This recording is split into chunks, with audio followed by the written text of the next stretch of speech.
Hello student. हमने अभी तक पढ़ा था इसमें सी आर ओ क्या होता है, सी आर ओ का वर्किंग प्रिंसिपल पढ़ा, उसके बाद सी आर टी पढ़ा and application of C R O पढ़ा। उसी का नेक्स्ट टॉपिक हम स्टार्ट करने जा रहे हैं आज, जिसे हम मल्टीमीटर कहते हैं। ठीक है, तो मल्टीमीटर क्या होता है? मल्टीमीटर को एवोमीटर भी कहते हैं। इसको हम ए वी ओ मीटर भी कहते हैं। याद रखिएगा कि कभी कभी पूछ लिया जाता है एवोमीटर क्या होता है, what is avometer and describe the avometer. तो कंफ्यूज मत होइएगा, ये मल्टीमीटर का ही दूसरा नाम है, एवोमीटर। मल्टीमीटर को एवोमीटर भी कहते हैं। यह meter ammeter, volt meter, ohm meter तीनों की तरह कार्य करता है।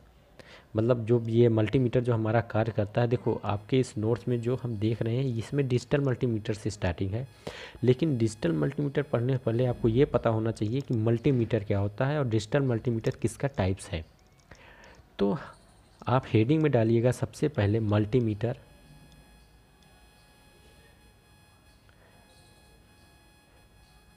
मल्टीमीटर आप डालिएगा कि मल्टीमीटर क्या होता है। तो मल्टीमीटर क्या होता है? मल्टीमीटर को एवोमीटर भी कहते हैं। It is also called avometer. यह meter ammeter, volt meter, ohm meter तीनों की तरह कार्य करता है। ठीक है, तो अगर हम इंग्लिश में लिखना चाहें तो पहले आप हिंदी वाले लिख लीजिए। मल्टीमीटर को एवोमीटर भी कहा जाता है। यह meter ammeter, volt meter, ohm meter तीनों की तरह कार्य करता है और ये दो प्रकार के होते हैं, digital multimeter and analog multimeter. In English multimeter is also called avometer. It is work as ammeter, voltmeter and ohm meter, and its are two types, digital multimeter और एनालॉग मल्टीमीटर। ये तो मल्टीमीटर था। Multimeter क्या होता है, किस तरह कार्य करता है और कितने टाइप का होता है। मल्टीमीटर दो तरह के होते हैं, डिजिटल और एनालॉग मल्टीमीटर। अब आप पढ़ेंगे डिजिटल मल्टीमीटर कि डिजिटल मल्टीमीटर क्या होता है। Digital multimeter is an instrument which measure AC and DC voltage, AC and DC current and resistance over a wide range. मतलब डिजिटल मल्टीमीटर क्या होता है, वह डिजिटली मेजर करता है। एनालॉग में एनालॉग टर्म रहता है, डिजिटल में डिजिटल टर्म रहता है और आजकल डिजिटल मल्टीमीटर ही यूज हो रहे हैं। ये डिजिटल मल्टीमीटर आपके लैब में भी मिल जाएंगे, सिंपल सा होता है। तो डिजिटल मल्टीमीटर क्या करता है? डिजिटल मल्टीमीटर एक ऐसा उपयंत्र है जो AC व DC वोल्टेज, AC व DC करंट, रेजिस्टेंस को वाइड रेंज में नापता है। मतलब वाइड रेंज मतलब बड़े एरिया पे नाप सकता है। ठीक है, डिजिटल मल्टीमीटर आउटपुट को डिजिटल फॉर्म या LCD आउटपुट फॉर्म में इंडिकेट करता है। याद रखिएगा, digital multimeter is an instrument which measure AC and DC voltage and current, resistance a wide range. Digital indicate that the device has a digitally or LCD output. Multimeter indicate that the single device can be used for multipurpose measurement. ठीक है, तो ये आपका ये जो term है ये multimeter से रिलेटेड है, ये डिजिटल मल्टीमीटर से रिलेटेड नहीं है। इसको आप लिखना चाहें मल्टीमीटर में लिख सकते हैं कि मल्टीमीटर क्या होता है, indicate that a single device. Multimeter indicate करता है एक सिंगल डिवाइस को can be used for multipurpose measurement. तो एक सिंगल डिवाइस होती है जो मल्टीपर्पज़ इस मेजरमेंट को लिए। मल्टीपर्पज़ मेजरमेंट का मतलब यही हुआ कि हम उसमें करंट भी मेजर कर रहे हैं, वोल्टेज भी मेजर कर रहे हैं, रेजिस्टेंस भी मेजर कर रहे हैं, AC में भी मेजर कर रहे हैं, DC में भी मेजर कर रहे हैं। ठीक है, तो ये आपका क्या हुआ, यूज फॉर मल्टीपर्पज़ मेजरमेंट। उसके बाद हम डिजिटल मल्टीमीटर, हमने बताया डिजिटल मल्टीमीटर क्या होता है। यह digital multimeter is an instrument which measure AC and DC voltage, AC and DC current and resistance, और यह इंडिकेट करता है LCD आउटपुट या डिजिटल आउटपुट फॉर्म में। ठीक, इसके बाद आता है पार्ट ऑफ डिजिटल मल्टीमीटर या working principle of digital multimeter. इसका आप फिगर देखिए, ये फिगर है, छोटा कर देता हूँ जी। तो फिगर आप बना लीजिएगा। फिगर में क्या क्या है, हम सबसे पहले स्टार्ट करेंगे कांस्टेंट करंट सोर्स। जो इसमें कांस्टेंट करंट सोर्स होता है इसको हम बैटरी सोर्स भी कहते हैं, कि मल्टीमीटर को भी रन कराने के लिए कोई सोर्स चाहिए, तो एक कांस्टेंट करंट सोर्स होता है जो हमारा आके यहाँ कनेक्ट होता है इनपुट। फिगर इसका देख लीजिएगा, कांस्टेंट करंट सोर्स यहाँ आया, ये आपका रोटरी स्विच है जो रोटेट करने के लिए होता है। इनपुट AC DC DC, मतलब AC में नापना है तो AC पे आप स्विच करेंगे, DC में नापना है तो आप DC पे स्विच करेंगे। तो यहीं से आप एक बफर एम्पलीफायर है जिसका कनेक्शन आपका direct A to D converter से है, ठीक है। AC voltage calibration attenuator, AC voltage current to voltage converter, ठीक है। DC1 convert to current to voltage converter, DC calibrated attenuator. अगर और अच्छे समझना है तो ये देख लीजिए, आपका यहाँ से कांस्टेंट करंट, यहाँ पे कनेक्शन रोटरी स्विच इनपुट, ठीक है। यहाँ पे बफर एम्पलीफायर, ये आपका कैलिब्रेटेड एटीन्यूटर है, ये करेंट टू वोल्टेज कन्वर्टर है, कैलिब्रेटेड एटीन्यूटर है, इसका कनेक्शन रेक्टिफायर से है, एंड ये डायरेक्ट कनेक्ट है, ठीक है। A to D कन्वर्टर है, डिजिटल काउंटर सर्किट है, जहाँ से हमें डिजिटल डिस्प्ले लगा है, हमें डिस्प्ले दिखेगा, ये है। और यहाँ पे ये है AC voltage, AC current, DC voltage और करंट हर चीज़ के लिए अलग अलग होता है, एक पे ही नहीं होता। जो रोटरी स्विच होता है हमारा, उस स्विच को हम जैसे जैसे रोटेट करेंगे, हमें जो मेजर करना होता है हम उस पर रोटेट करके उस चीज़ को मेजर करेंगे। अगर हमें AC वोल्टेज मेजर करना है तो हम रोटरी स्विच को AC पे करेंगे, अगर हमें DC वोल्टेज मेजर करना है तो रोटरी स्विच को हम DC पे वोल्टेज पे करेंगे, हमें जो मेजर करना है हम उस पर इसको स्विच कराते रहेंगे। तो ये इसका फिगर था, फिगर आप याद रखिए। अब हम बात करते हैं पार्ट या वर्किंग प्रिंसिपल की। सबसे पहला इसमें आता है डिजिटल स्क्रीन। पार्ट में आता है डिजिटल स्क्रीन। हम जो स्क्रीन यूज कर रहे हैं वो क्या है, डिजिटल स्क्रीन या डिस्प्ले स्क्रीन की बात करेंगे। It has illuminated display screen for better visualisation, digits 1 for sign value, 4 for number representation. तो डिजिटल स्क्रीन क्या करता है, डिजिटल मल्टीमीटर में एल्यूमिनेटेड डिस्प्ले का प्रयोग किया जाता है। इस डिस्प्ले का विजुअलाइजेशन दूसरों की अपेक्षा सबसे अच्छा माना जाता है। जिसमें डिजिटल स्क्रीन यूज की जा रही है तो उसका प्रयोग हम करते हैं किसके लिए, एल्यूमिनेशन डिस्प्ले के लिए, और इसका विजुअलाइजेशन दूसरों की अपेक्षा बहुत अच्छा होता है। उसके बाद आपका आता है सिलेक्शन नॉब या रोटरी स्विच जिसे कहते हैं। Selection knob multimeter is used for several measurement like voltage, current, resistance। कई चीज़ें मेजर करते हैं तो the selection knob allow the user to select the different measurement. Selection knob क्या करता है, अलाउ करता है अलग अलग मेजरमेंट को यूज करने के लिए। हिंदी वाले साथ में लिखते चलेंगे। मल्टीमीटर में वोल्टेज, करंट व रेजिस्टेंस को मापने के लिए नोब का प्रयोग किया जाता है। नोब या रोटरी स्विच, दोनों चीज़ याद रखिएगा। इसी को रोटरी स्विच भी कहते हैं, नहीं कन्फ्यूज हो जाएगा कि सर ने वहाँ रोटरी स्विच बताया, यहाँ नोब बता दिए। तो सिलेक्शन नोब ही रोटरी स्विच होता है। हमें पता है मल्टीमीटर हमें नापने के लिए बहुत चीज़ नापते हैं, वोल्टेज करंट रेजिस्टेंस नापते हैं, AC और DC वोल्टेज रेजिस्टेंस नापते हैं। तो इसलिए इसमें रोटरी स्विच या नोब का प्रयोग करते हैं। इसी की सहायता से हम मल्टीमीटर में हमें जो भी मेजर करना है वैल्यू उस पर हम सेट करते हैं। इसके बाद आता है पोर्ट में दो होते हैं, एक milliampere volt ohm port होता है, एक कॉम पोर्ट होता है। पोर्ट दो होते हैं, एक MVA ओम पोर्ट है, एक कॉम पोर्ट है।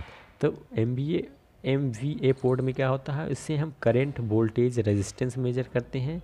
और कॉम पोर्ट जो होता है उससे हम लार्ज करंट के लिए प्रयोग करते हैं। जब हमें बहुत ज़्यादा करंट, लार्ज करंट मेजर करना है तो उस कंडीशन में हम कॉम पोर्ट को सेट करते हैं। ये दूसरा होता है। एक रोटरी स्विच हो गया जो सेट करता है हमारा क्या हमें मेजर करना होता है। एक स्विच होता है जिसमें केवल MVA ओम पोर्ट और कॉम पोर्ट लगा होता है। तो जब हम कॉम पोर्ट पे करेंगे तो हम लार्ज करंट मेजर करते हैं, MVA ओम पोर्ट पे करते हैं तो हम यूज वोल्टेज, करंट, रेजिस्टेंस नापने के लिए करते हैं। 10 एम्पियर, ठीक है, 10 एम्पियर ये दिखा है। 10 ampere port can be measure large current. 10 ampere जब ज़्यादा का होगा तब इसका यूज किया जाएगा। अब हम लिखते हैं इट इज मेजर रेजिस्टेंस, ठीक, alternating voltage, alternating current, direct voltage, direct current, ये चीज़ें हम मेजर करते हैं, ठीक है। तो ये इसके क्या थे, ये कह सकते हो कंस्ट्रक्शन, ये कह सकते हो ये इसका कंस्ट्रक्शन था, या ये कह सकते हो ये इसके पार्ट थे। दोनों चीज़ जो हमने ये आपको ये बताया कि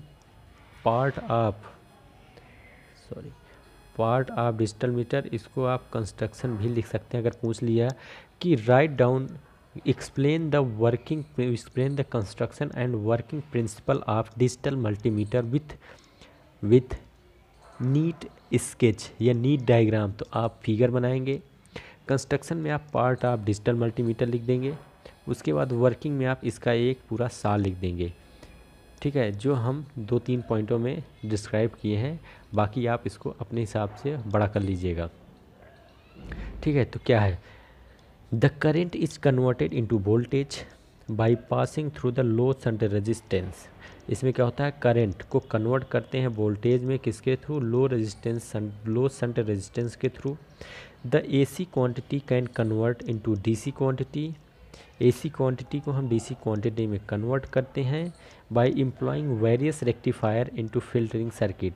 हम इसमें जो रेक्टिफायर और फिल्टरिंग सर्किट लगाते हैं उसको, क्योंकि जो हमारा डिस्प्ले है वो डिजिटल डिस्प्ले है, तो उसमें हमें डिजिटल वोल्टेज ही चाहिए, एनालॉग नहीं चाहिए। ठीक है, तो the resistance measurement consist of a low current source that is applied across the unknown resistance. Hindi में आप समझ लीजिए, मल्टीमीटर में एसी या डीसी करंट मेजर करने के लिए सिलेक्शन नॉब की सहायता से हम वैल्यू पर नॉब को सेट कर देते हैं और सप्लाई प्रदान करते हैं। ठीक है, हिंदी में बहुत सिंपल लगेगा आपको, हम इसकी वर्किंग हिंदी में बता रहा हूँ। मल्टीमीटर में एसी या डीसी, मल्टीमीटर में एसी या डीसी करंट या वोल्टेज मेजर करने के लिए, मतलब मल्टीमीटर में एसी या डीसी करंट, वोल्टेज या रेजिस्टेंस मेजर करने के लिए सिलेक्शन नॉब रोटरी स्विच की सहायता से उस वैल्यू पर नॉब को सेट करते हैं और सप्लाई प्रदान करते हैं। सेट करेंगे फिर सप्लाई प्रदान करेंगे जब एसी या डीसी करंट मापना होता है। ठीक है, जब एसी या डीसी करंट नापना होता है तो उसे करंट टू वोल्टेज कन्वर्टर से उस करंट की वैल्यू को, इस जो यहाँ से करंट की वैल्यू आ रहा है उस करंट की वैल्यू को हम कन्वर्ट कर लेते हैं, बदल लेते हैं, और फिर रेक्टिफायर, ये देखो, और फिर रेक्टिफायर सर्किट की सहायता से उसमें उपस्थित हार्मोनिक्स को रिमूव कर देते हैं। क्योंकि जब कन्वर्ट हो रहा है तो कन्वर्टर में कुछ हार्मोनिक्स आ जाते हैं, तो क्या करते हैं, उस हार्मोनिक्स को रिमूव कर देते हैं और फिर एनालॉग टू डिजिटल सर्किट पे हम उसको क्या करेंगे, एनालॉग टू डिजिटल कन्वर्टर की सहायता से उस वैल्यू को डिजिटल डिस्प्ले में प्रदर्शित कर लेते हैं। ठीक, तो वर्किंग बहुत ही सिंपल है, वर्किंग में बहुत कुछ नहीं है इसमें। वर्किंग में आप डायरेक्ट लिखिएगा कि हम मल्टीमीटर में एसी या डीसी वोल्टेज, करंट या रेजिस्टेंस को मेजर करने के लिए रोटरी स्विच या सिलेक्शन नॉब की सहायता से उस वैल्यू पर नॉब को सेट कर लेते हैं और सप्लाई प्रदान कर देते हैं। जब हमें एसी या डीसी करंट नापना होता है तो उसे करंट टू वोल्टेज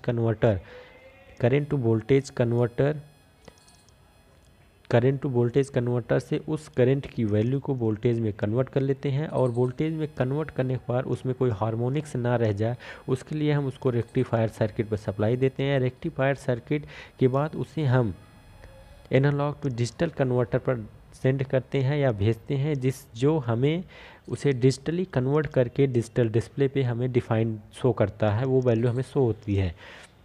यही चीज़ आप एसी में भी लिख सकते हैं कि जब हम उसमें एसी या डीसी वोल्टेज मेजर करना होता है, एसी या डीसी वोल्टेज को नापना होता है, तो उसे हम कैलिब्रेटेड एटीन्यूटर पर सेंड करते हैं। कैलिब्रेटेड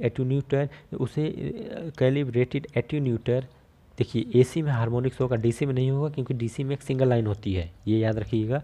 बच्चों को कन्फ्यूजन आप लोगों को हो सकता है कि DC direct A to D converter से कनेक्ट है और एसी हमेशा एक रेक्टिफायर सर्किट से क्यों कनेक्ट है। क्योंकि जो हमारी डीसी सर्किट होती है वो डायरेक्ट करंट, डायरेक्ट वोल्टेज होती है, डीसी का आपका ये होता है, तो उसमें हार्मोनिक्स नहीं होती है। और जब एसी की बात करते हैं तो वो यूँ होती है, तो उसमें हार्मोनिक्स प्रोड्यूस हो जाते हैं, इसलिए एसी में रेक्टिफायर सर्किट यूज किया जा रहा है उसमें हार्मोनिक्स को रिमूव करने के लिए।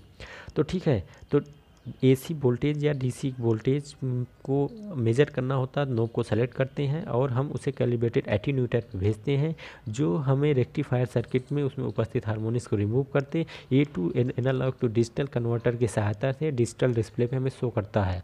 तो ये इसकी वर्किंग प्रिंसिपल थी, जो आप सिंपली लिख सकते हैं अपनी भाषा में। मैं ये नहीं कह रहा हूँ जो नोट्स में है वही लिखिए, इसे आप अपनी भाषा में भी लिख सकते हैं। अगर आपको ये नहीं समझ में आया तो आप मुझे बता दीजिएगा, मैं फिर से इसको रिपीट कर दूँगा, लेकिन समझ लीजिएगा क्योंकि बहुत ही सिंपल वर्किंग है, बहुत ज़्यादा कॉम्प्लिकेटेड वर्किंग नहीं है। तो ये आपका था डिजिटल एम्पलीमीटर, डिजिटल मल्टीमीटर था कि डिजिटल मल्टीमीटर कैसे कार्य कर रहा है, इसका वर्किंग प्रिंसिपल क्या होता है। इसके बाद हम बात करेंगे एनालॉग मल्टीमीटर की, जो हम नेक्स्ट लेक्चर में देखेंगे।